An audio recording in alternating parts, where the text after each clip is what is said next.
গ্রীষ্মকালে hit stress কমাতে খাদ্য ব্যবস্থাপনা।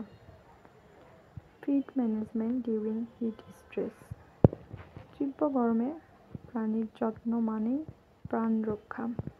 হিট স্ট্রেসের কারণ: উচ্চ তাপমাত্রা, আর্দ্রতা, বায়ু চলাচলের অভাব, অতিরিক্ত সূর্যরশ্মি। লক্ষণ কি? প্রাণীর শ্বাস-প্রশ্বাস বেড়ে যাবে, খাওয়া কমে যাবে, দুধ উৎপাদন কমে যাবে। তাহলে আমরা কি ধরনের খাদ্য ব্যবস্থা দিতে পারি?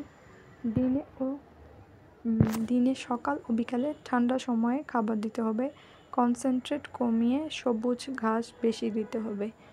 পানি 24 ঘন্টা ঠান্ডা অবস্থায় রাখতে হবে। লবণ, মিনারেল, ইলেকট্রোলাইট এগুলো মেশাতে হবে। মোলাসেস বা গ্লুকোজ এগুলো দেওয়া যেতে পারে। অন্যান্য যত্ন: ছায়াযুক্ত জায়গায় রাখতে হবে, ফ্যান এবং স্প্রে ব্যবহার করতে হবে।